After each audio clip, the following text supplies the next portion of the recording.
अच्छा, इसमें एक और भी है, ये भी थोड़ी सी नाज़रीन को हम आगाह करते हैं। ये जो एक टर्नआउट के वाले से एक मिथ बनी हुई है ना, कि ज्यादा टर्नआउट होगा तो पीटीआई का ज्यादा वोट निकलेगा, लेकिन इसके बरक्स भी नताज हम देख चुके हैं। 2013 के जो इंतखाबात थे उसमें 2018 से टर्नआउट ज्यादा था, लेकिन 2013 के इंतखाबात के अंदर चूंकि कम बैक किया था नून लीग ने, उसमें गालबन 57% जो है टर्नआउट था, और 1.5 करोड़ वोट जो लिया था नून लीग ने, और 70 लाख के करीब पीटीआई ने लिया था। लेकिन 2018 को टर्नआउट कम था, लेकिन जो है सीटें ज्यादा जो है वो पीटीआई ने ली थी। तो लिहाजा जरूरी नहीं है कि टर्नआउट अगर ज्यादा हो तो उसकी बेनिफिट सिर्फ पीटीआई हो सकती है। ज्यादा टर्नआउट का बेनिफिट हमने नून लीग को भी देखा है। तो इस दफा भी यही ज्यादातर तो ये क्यास राय की जा रही थी कि अगर टर्नआउट 60% से क्रॉस कर गया तो देन जो है नून लीग जो है वो डिफीट कर जाएगी, उसको शिकस्त होगी, और पीटीआई बड़े पैमाने पर आजाद जो उनके हमायत याफ्ता है वो सीटें लेने में कामयाब होंगे।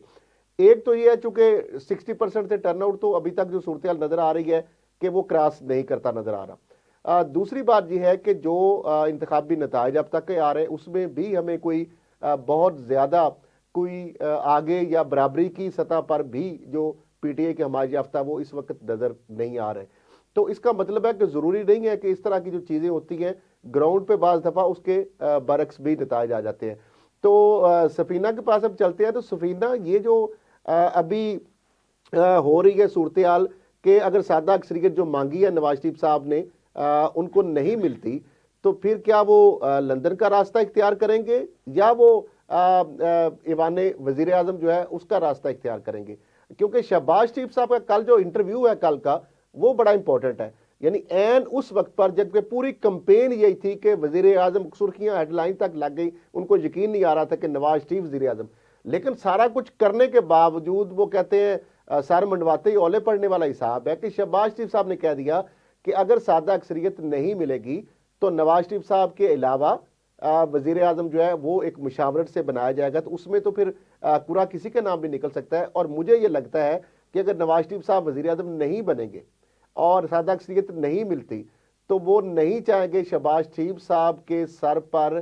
वजारत उज़्मा का हुमा बैठे और वो गंद जो पीडीएम का है वो दोबारा से नून लीग के खाते में पड़े। वो चाहेंगे कि ये इस दफा जो म्यूजिकल चेयर पे बिलावल भुट्टो जरदारी जो है उसको आगे करें, और शहबाज शरीफ वगैरह को सारों को मिला के, और वो पीछे रहे और इंतजार करे अगले इंतखाबात के लिए सादा अक्सरियत का। तो आपको क्या लग रहा है कि ये जो सिनेरियो है किस तरह से चीजों आप देख रहे हैं?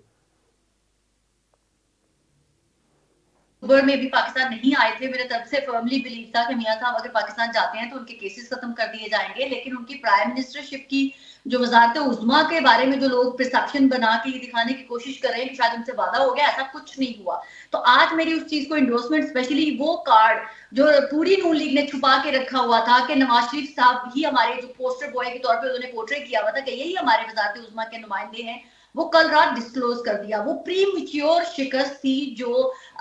शहबाज शरीफ साहब ने एक्सेप्ट कर ली थी। स्पेशली ये स्टैंस जो इतना सख्त रिएक्शन, में इसको क्रेडिट दूंगी बिलावल भुट्टो जरदारी को, उन्होंने खुल खिला के ओपनली आके रिजेक्ट किया नवाज शरीफ साहब को कि अगर ये प्राइम मिनिस्टर बनते हैं तो मैं इनके अंडर काम नहीं करूंगा, मैं इनके साथ कोलेशन गवर्नमेंट का हिस्सा नहीं बनूंगा। तो कोई भी ऐसी सिचुएशन जहां पाकिस्तान के अंदर आपको पता है कि अगली हुकूमत को चलाना है, तो उसमें डेफिनेटली अगर एक बड़ी पार्टी जो इस वक्त वजारत उज़्मा का उम्मीदवार भी है, और अगर वही आके रिजेक्ट कर देता है और वो कहता है कि मैं जो है नवाज शरीफ साहब के साथ मिलकर काम करने के लिए तैयार नहीं हूं, तो इसीलिए वो सारी सिचुएशन को काम डाउन करने के लिए मियां मोहम्मद नवाज शरीफ के वज़ीर पीछे हटने की जो खबर थी वो शहबाज शरीफ साहब ने सुनाई। तो ये तमाम चीजें उसी चीज का अंदिया था जो मैं पहले कह रही थी कि मियां नवाज शरीफ साहब सिर्फ कंपेन करने के लिए और पोस्टर बॉय के तौर पे ही यूज हुए हैं, प्राइम मिनिस्टर बनने के लिए उनके लिए हाँ नहीं थी। नहीं, लेकिन अगर ये प्राइम मिनिस्टर अगर वो नहीं बनेंगे और उस तरह मरियम साहबा भी अगर यहाँ पे अक्सरियत अगर बड़े पैमाने पे बड़े मार्जिन से पंजाब में भी नहीं आती, तो मरियम साहबा वज़ीर आला नहीं बनेगी, तो फिर नवाज शरीफ साहब मरियम साहबा को सारा कुछ इस सारी एफर्ट का फायदा क्या हुआ?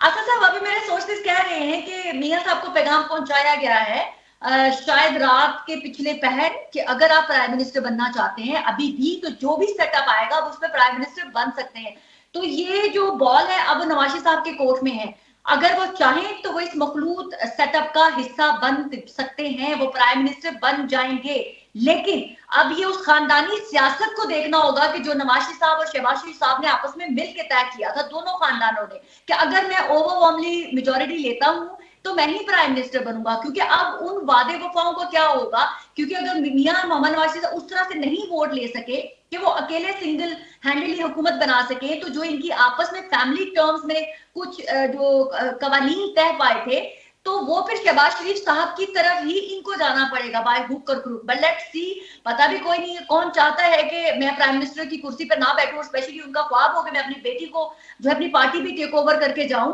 तो ये तो हमें चंद घंटे इंतजार करना पड़ेगा। ज्यादा चांसेस है कि नवाज शरीफ साहब खुद ही जो है वो इस चीज से पीछे हट जाएंगे, लेकिन फिर भी एट द मोमेंट कुछ भी हो सकता है। नवाज शरीफ साहब कहीं मखलूत प्राइम मिनिस्टर भी मैं ही बन के दिखाता हूँ, मैं भी तमाम लोगों को साथ लेके चल सकता हूँ।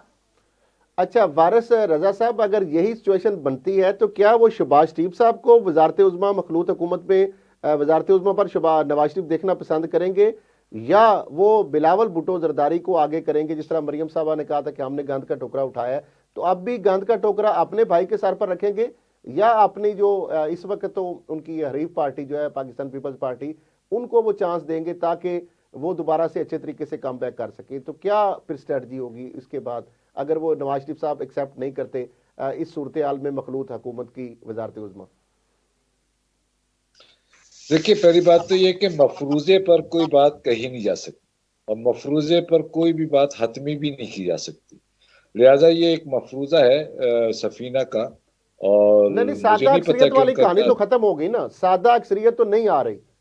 सादा अक्सरियत वाली तो बिल्कुल तयशुदा बात है कि सादा अक्सरियत 133 वोट उनको नहीं मिल रहे, 134 वोट चाहिए ठीक है, 266 ठीक के है, ईवान के लिए। अकलीतों के तो अलहदा बिल्कुल है ठीक। या मखसूस नशिस्तों के, तो 134 जी सीटें जी, तो मैं ये नून लीग को मिलने का कोई दूर दूर तक भी इम्कान नहीं है, ये बात तो तयशुदा है। चले चले मैं यही आपसे अर्ज कर रहा हूँ कि ये इस वक्त मेरा और आपका दोनों का इत्तेफाक से मफरूजा है। अभी चूंकि हतमी नताइज नहीं आए हैं, लिहाजा हम मफरूजे पर बात कर रहे हैं, और मफरूजे पर बात जब की जाती है तो वो बात कोई हतमी बात नहीं हो सकती है। मैं यही आपसे अर्ज कर रहा हूँ कि नवाज शरीफ का जो यानी फिनोमेना है और नवाज शरीफ का जो सूरत हाल है, मैं ये समझता हूँ कि नवाज शरीफ जो है ना, अगर फर्ज किया कि इस मफरूजे को मान लिया जाए वक्ती तौर से कि जनाब वो यानी सादा अक्सरियत नहीं हासिल कर पा रहे या उनको प्राइम मिनिस्टर नहीं बनने के यानी तरफ जा रहे हैं, तो मैं ये समझता हूँ कि नवाज शरीफ जो है ना वो फिर यकीनन वो इख्तिदार जो है ना वो दूसरी किसी जमात को तो दे सकते हैं, लेकिन खुद वो इख्तिदार में नहीं बैठेंगे। मेरा एक एक अपना मफरूजे की बुनियाद पर मैं ये बात कर रहा हूँ। दूसरी बात यह है कि मैं अपने तौर से ये समझता हूँ कि मियां नवाज शरीफ बहुत सादा अक्सरियत से बहुत बआसानी हतमी नताइज तक जो है वो आप जरा सब्र कीजिए, हतमी नताइज तक जो है ना वो बिल्कुल उसी तरीके से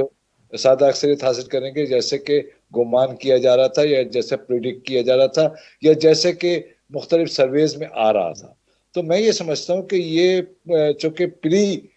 हम बात कर रहे हैं, प्री इलेक्शन रिजल्ट बात कर रहे हैं, लिहाजा प्री रिजल्ट बात जो है ना वो कोई भी, कम से कम आप बहुत सीनियर दोस्त हैं हमारे, आप बहुत सीनियर साफी, आप समझ सकते हैं कि प्री कंडीशन कोई बात की नहीं जा सकती हतमी तौर से। हाँ, मैं ये समझता हूँ कि सियासी तौर से नवाज शरीफ ये कर सकते हैं कि जब अगर वो अपनी शिकस्त देखें या वो मतलूबा नताइज न देखें तो वो अपोजिशन की तरफ जाने को ज्यादा तरजीह देंगे। अच्छा रजा सैयद साहब, क्या आप इससे इत्तेफाक करते हैं? ये तो बड़ी एक नॉर्मल सी बात है, मुझे तो लगती है कि अपोजिशन में बैठने का वो फैसला कर ले बजाय हुकूमत छोड़कर एक सिंगल मेजोरिटी पार्टी होने के बावजूद, तो ये बात तो जरा थोड़ी सी अजीब ही लगती है। देखें, ये तो एक हाइपोथेसिस है जिसके ऊपर हम बात कर रहे हैं। इस हाइपोथेसिस के को आगे मैं इस तरह से देखता हूं कि फर्ज कर लेते हैं कि नून लीग के पास सादा अक्सरियत से काफी कम रिजल्ट आता है। ऐसे में वो आजाद उम्मीदवार जो आज आजाद उम्मीदवार के तौर पे जीतेंगे और जिनको आने वाले चंद रोज के अंदर किसी सियासी जमात को ज्वाइन करने का मौका होगा, और वो अगर नून लीग में शमूलियत इख्तियार कर लें किसी बंदोबस्त के तहत, और नून लीग का अपना नंबर जो है फिर वो सादा अक्सरियत के नंबर को क्रॉस कर ले, तो मेरा ख्याल है सारे मसले हल हो जाएंगे। यानी ये भी एक हाइपोथेटिकल बात है कि नून लीग सादा अक्सरियत से काफी पीछे रहती है, लेकिन आजाद उम्मीदवार नून लीग को ज्वाइन कर लें और फिर नून लीग सादा अक्सरियत पे आ जाए, तो इक्वेशन नंबर गेम में 134 की आ जाए, और उस 134 के ऊपर मियां साहब की वो रिक्वायरमेंट जो आज दोपहर उन्होंने फरमाइशी अंदाज में टीवी चैनल्स पर आकर बाज लोगों के मुताबिक कही कि जनाब सादा अक्सरियत होनी चाहिए किसी भी पार्टी के लिए, तो वो फरमाइश भी पूरी हो सकती है। टेक्निकली अगर हम देखें तो हाइपोथेसिस के मुताबिक उसको ऐसे पूरा किया जा सकता है। अच्छा आयशा, इसका मतलब है कि नून लीग या नवाज शरीफ साहब पीटीआई की बैसाखियों पर या उनके कंधों पर बैठकर इक़्तिदार में आने के लिए खुशी खुशी राजी हो जाएंगे? देखिए, ये तो बहुत किया जा रहा था, बिलावल भुट्टो साहब की तरफ से भी और जरदारी से भी इस तरह के बयान दिए जा रहे थे कि जो आजाद उम्मीदवार हैं उनसे कुछ सेटलमेंट हो सकती है। अब सोचना ये है कि इस सब के दौरान जो है कहीं जरदारी साहब जो है वो मैदान ना मार लें, क्योंकि आप भी जानते हैं कि जरदारी साहब जो है वो हमेशा से मुफाहमत के बादशाह जो है वो समझे जाते हैं, और जिस तरह से जो है डीलिंग की जाती है जरदारी साहब की तरफ से वो भी किसी से ढकी छुपी नहीं है। लेकिन इस सब में जो एक अफसोसनाक बात होगी मियां नवाज शरीफ साहब को ये होगी कि जिनको इस श्योरिटी के साथ पाकिस्तान वापस लाया गया, बुलवाया गया कि भाई वज़ारत उज़्मा की कुर्सी जो है आपको दी जाएगी, अगर इतने जतन करने के बाद, इतनी कुर्बानियां देने के बाद भी अगर वज़ारत उज़्मा इस बार नवाज शरीफ साहब को नसीब नहीं होती, तो ये मेरे ख्याल से एक बहुत बड़ा सेटबैक होगा मुस्लिम लीग नून के लिए। और उसके बाद फिर अगला मरहला ये होगा कि इस सब को कवर अप करने के लिए मुस्लिम लीग नून का नया बयानिया क्या होता है।